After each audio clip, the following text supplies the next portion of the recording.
students, today we will be discussing on the third topic, third method for valuation of goodwill, जो कि है capitalization method. ठीक है, goodwill valuation का जो तीसरा और आखिरी टॉपिक है बुक में वो है कैपिटलाइजेशन मेथड, जिससे हम लोग को गुडविल का वैल्यू निकालना है। ठीक है, तो उस पर भी दो आता है, जैसे कि capitalization of average profit and capitalization of super profit. ठीक है, थर्ड मेथड है कैपिटलाइजेशन मेथड, उसमें दो आता है, capitalization of average profit, capitalization of super profit. Capitalization of average profit क्या है? बेसिकली इसमें हम लोग के पास कुछ टर्म्स है, जो टर्म्स हम लोग को एक एक करके जानना है, और टर्म्स जानने के बाद हम लोग को क्वेश्चन के साथ आगे बढ़ना है। ठीक है, ठीक है, पहले तो हम लोग को ये जानना है कि कैपिटल एम्प्लॉयड क्या है। ठीक है, मतलब हम लोग को पता है कि एक बैलेंस शीट में जो मालिक ने, जो ओनर जो पैसा इन्वेस्ट करते हैं उसको बोलता है कैपिटल। ठीक है, कैपिटल एम्प्लॉयड। अच्छा, जो बैलेंस शीट में जो पैसा लगता है मालिक का, उसके हम लोग बोलते हैं कैपिटल। ठीक है, कैपिटल। और जितना पैसा मालिक को बिलोंग करता है वो होता है कैपिटल एम्प्लॉयड। ठीक है, जितना पैसा मालिक को बिलोंग करता है उतना होता है कैपिटल एम्प्लॉयड। और कैपिटल एम्प्लॉयड कैसे आता है? एसेट्स लायबिलिटी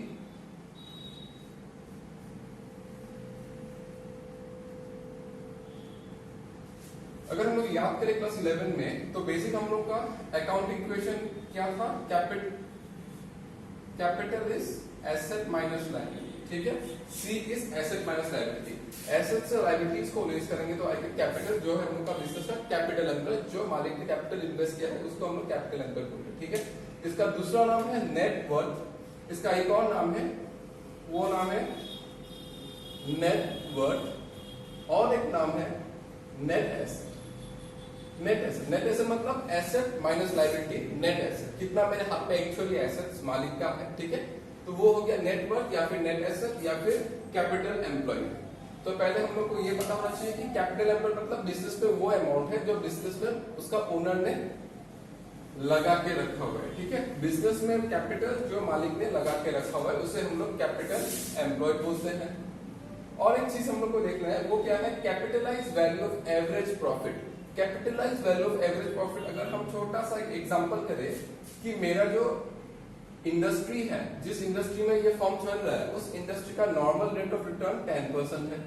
ठीक है, वो कितना भी पैसा लगा 10% एवरेज में रिटर्न आता ही है। ठीक है, अगर मेरे पास मेरा पर्टिकुलर फॉर्म जो है, अगर उसका प्रॉफिट 10,000 है, तो उसका मतलब मुझे इस 10,000 को अर्न करने के लिए कितना पैसा लगाना था। ठीक है, अगर मार्केट में उस पर्टिकुलर इंडस्ट्री का नॉर्मल रेट ऑफ रिटर्न 10% है, नॉर्मल रेट ऑफ रिटर्न अगर 10% है, मतलब कोई भी फॉर्म अगर 1 लाख रुपीस लगाता है तो उसको मिलता है 10,000 रुपीस एज रिटर्न। ठीक है, 10,000 रुपीस रिटर्न मिलता है। इसका मतलब हो गया कि normal rate of return is 10%, और मेरा जो प्रॉफिट्स है मेरे पास वो है 10,000। ठीक है, मेरा जो प्रॉफिट्स है मेरे पास 10,000, तो मुझे कितना कैपिटल लगाना चाहिए था? उस हिसाब से फॉर्म, उस इंडस्ट्री के हिसाब से मुझे लगाना चाहिए था 10,000 डिवाइडेड बाय 10 इंटू 100।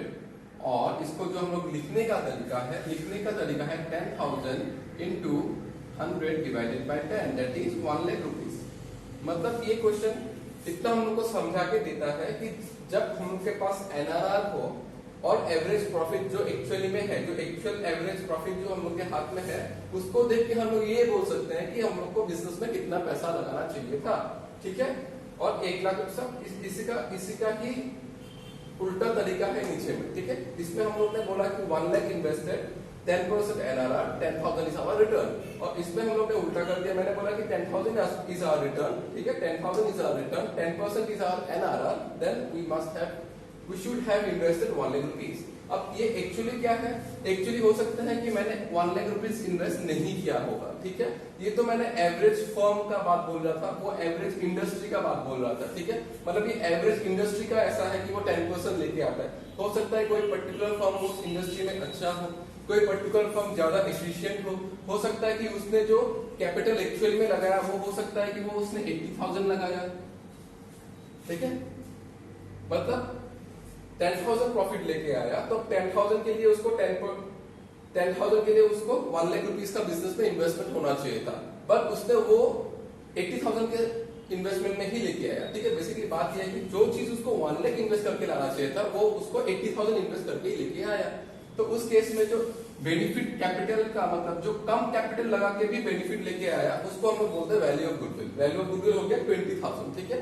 मतलब जो चीज मुझे 1 लाख लगा के लाना चाहिए था, 1 लाख लगा के जो चीज लाना चाहिए था, मैंने उसको 80,000 पे लेके आया, ठीक है। मैंने उसको 80,000 पे लेके आया। इसका मतलब ये हुआ कि मेरा बिजनेस ज्यादा एफिशिएंट है, ज्यादा अच्छा है, मेरा सेल्स ज्यादा बढ़ चढ़ के है।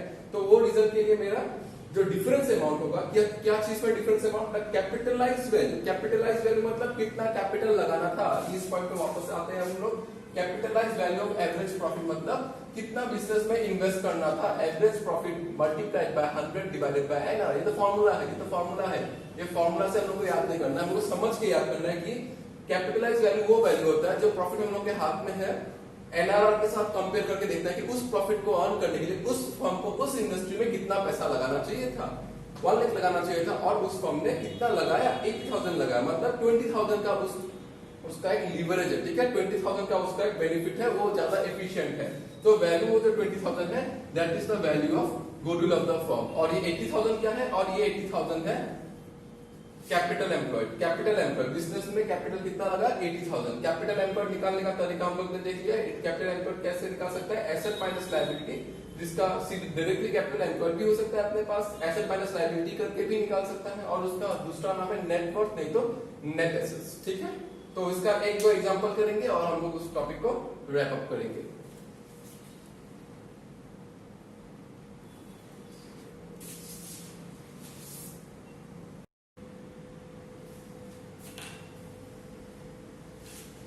तो अभी हम लोग एक एग्जांपल करेंगे, ठीक है। एग्जांपल क्या है, एक्चुअल एवरेज प्रॉफिट बिजनेस का कितना है, ₹72,000। एक्चुअली में बिजनेस ने कितना प्रॉफिट लेके आया है, ₹72,000, ठीक है।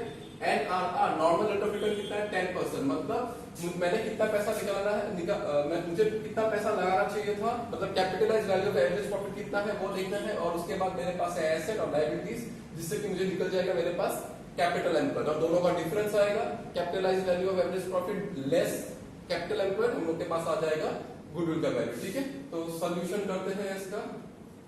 सॉल्यूशन में देखना है कि कैपिटलाइज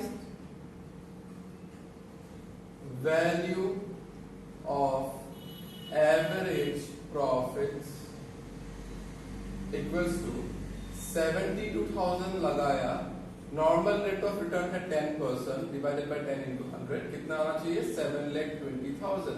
मतलब मुझे बिजनेस में, इस फर्म को बिजनेस में 7,20,000 लगाना चाहिए था 72 को अर्न करने के लिए। लेकिन बिजनेस फर्म ने कितना लगाया, capital employed by the firm कितना है, एसेट माइनस लायबिलिटीज। एसेट है बिजनेस के पास 970 और लायबिलिटीज है 4 लाख रुपीज, मतलब कितना हो गया, 570, ठीक है।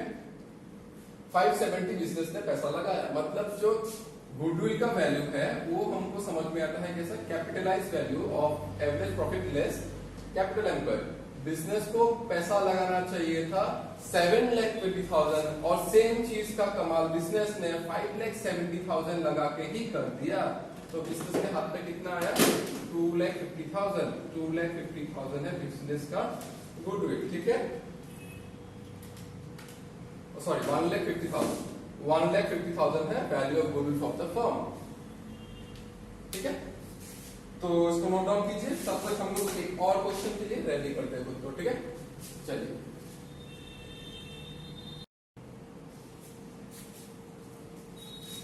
चलिए तो नेक्स्ट क्वेश्चन करते हैं। नेक्स्ट क्वेश्चन में क्या है, नेक्स्ट क्वेश्चन बोलता है कि मिस्टर ए, दो पार्टनर्स है, there were two partners in the firm, mister A and mister B, ठीक है। Mister A's capital invested, mister A's capital was ₹3 lakh rupees and mister B's capital was ₹2 lakh, ठीक है। दोनों का investment individual 2 lakh और 3 lakh rupees का था। तो during the year the firm earned an actual profit, the firm earned an profit of ₹1,50,000। Firm ने profit earn किया 1,50,000। The normal rate of return of that particular industry is 20%. Normal rate of return 20%. Calculate find goodwill. Goodwill निकालने के बाद चल रहा है, ठीक है। तो हम लोग को सॉल्यूशन करना है। सॉल्यूशन में क्या निकालना है हम लोग को, पहले तो निकालना है capitalize value of average profit.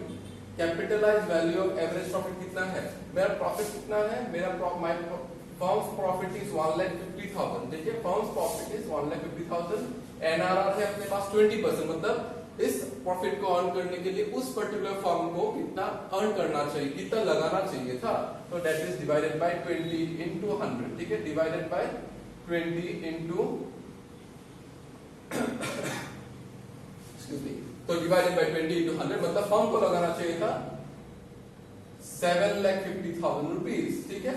अभी हम लोग को देखना है कि capital employed by the firm कितना था, कैपिटल एम्प्लॉयड कितना था, मिस्टर एस कैपिटल प्लस बीस कैपिटल, जो कि कितना है 3 lakh rupees plus 2 lakh rupees, that is rupees 5 lakh is the firms capital invested, capital employed, ठीक है। नेट एसेट जो भी हम नाम से बोले, net worth, net asset, capital employed, amount invested by the partners, ठीक है।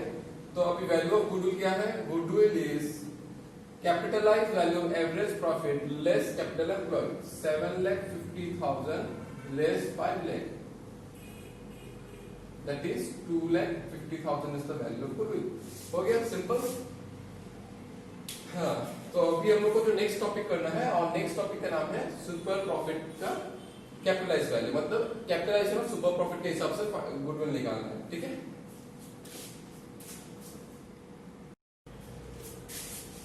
तो स्टूडेंट्स अभी हम लोग जो नेक्स्ट टॉपिक करने जा रहे हैं, उस टॉपिक का नाम है कैपिटलाइजेशन ऑफ सुपर प्रॉफिट के हिसाब से गुडविल निकालना है, ठीक है। कैपिटलाइजेशन ऑफ सुपर प्रॉफिट्स, उसमें क्या है, goodwill value is super profit multiplied by 100 divided bye NRR. इसका मतलब ये हो गया, हम लोग को पहले निकालना है सुपर प्रॉफिट, सुपर प्रॉफिट को निकालना है, सुपर प्रॉफिट निकालने के बाद उसके साथ हम लोग को उसका कैपिटलाइज्ड वैल्यू देखना है कि उसके लिए कितना पैसा लगाना चाहिए था।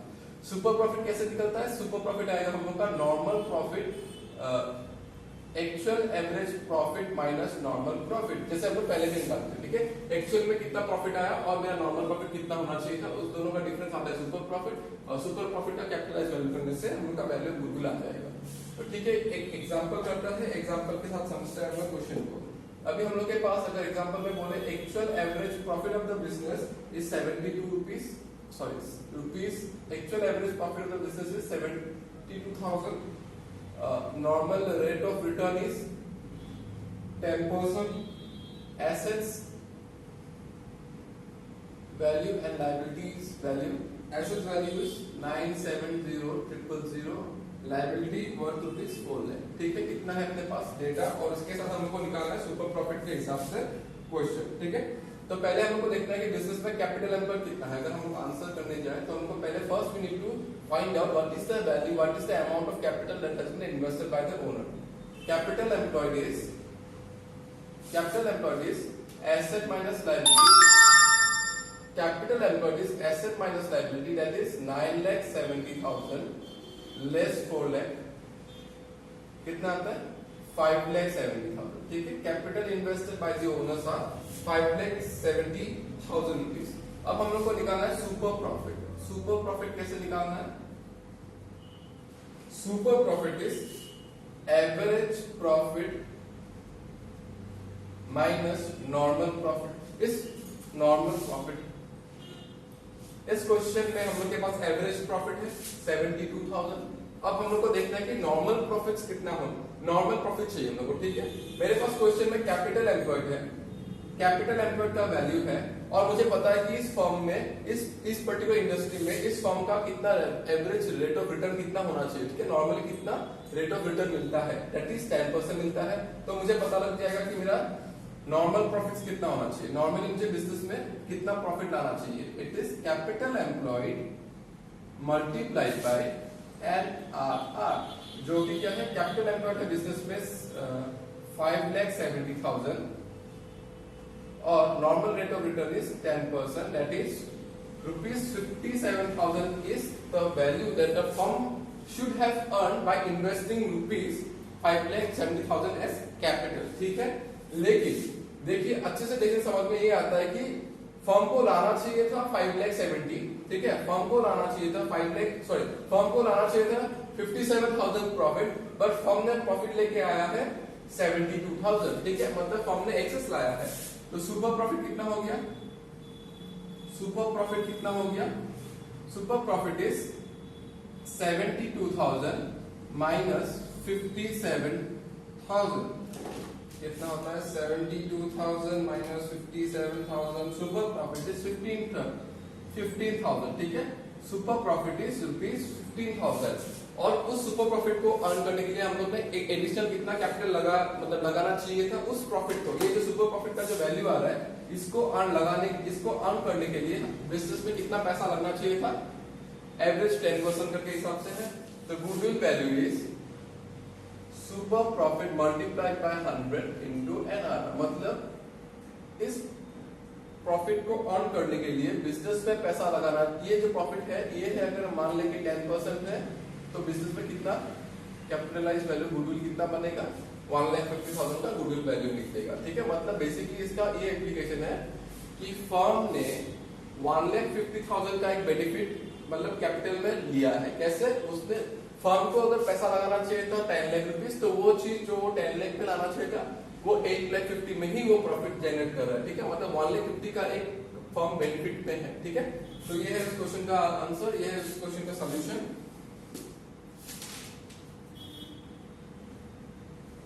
तो एक और क्वेश्चन करेंगे सुपर प्रॉफिट में और फिर टॉपिक को रैप करेंगे, ठीक है। चलिए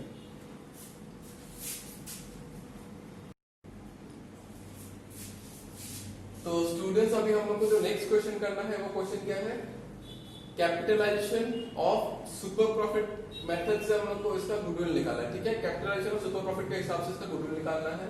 फर्म का पास है ये डेटा, लास्ट 5 इयर्स का डेटा है, प्रॉफिट्स का, एवरेज कैपिटल एम्प्लॉयड है और एनआरआर, ठीक है। इसका एग्जांपल का सॉल्यूशन निकालते हैं हम लोग। तो पहले हम लोग को निकालना है कि एवरेज एक्चुअल, पहले हमको निकालना है एक्चुअल एवरेज प्रॉफिट क्या है, सबका एवरेज करना है 80,000 plus 1,80,000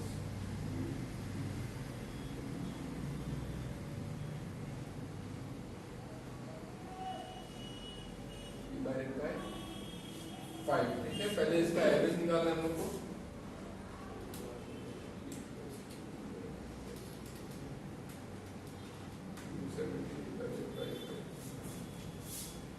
actual average profit is 1,60,000, ठीक है। Actual average profit is 1,60,000।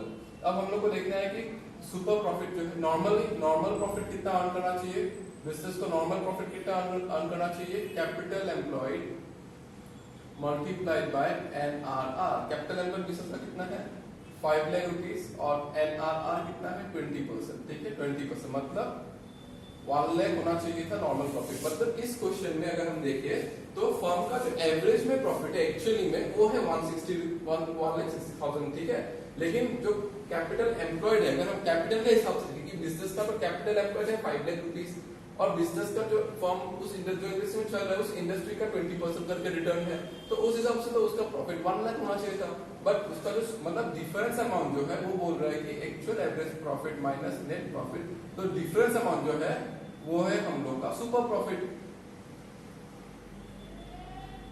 एक 60 का डिफरेंस अमाउंट है, मतलब एक्चुअली में जो अमाउंट इन्वेस्टेड है फर्म में तो उसके हिसाब से 1 लाख रुपीस आना चाहिए था प्रॉफिट, पर सेम कैपिटल के साथ फर्म ज्यादा प्रॉफिट लेके आ रहा है। तो इसका मतलब 60,000 का जो बेनिफिट है वो हम लोग गुडविल बोलेंगे, वो हम लोग का सुपर प्रॉफिट है। और हम लोग को क्वेश्चन सॉल्व करना है सुपर प्रॉफिट कैपिटलाइजेशन करके, ठीक है। मतलब कैपिटलाइजेशन ऑफ सुपर प्रॉफिट के हिसाब से क्वेश्चन सॉल्व करना है। तो value of goodwill is super profit multiplied by 100 into NRR, जो क्या है 60,000 इनटू 100 डिवाइडेड बाय 20%। कितना आएगा goodwill, value of goodwill is 60,000 divided by 20%, 3 lakh ऐसा वैल्यू, ठीक है। तो value of goodwill is 3 lakh rupees. Goodwill is कितना है, value of goodwill is 3 lakh rupees, ठीक है।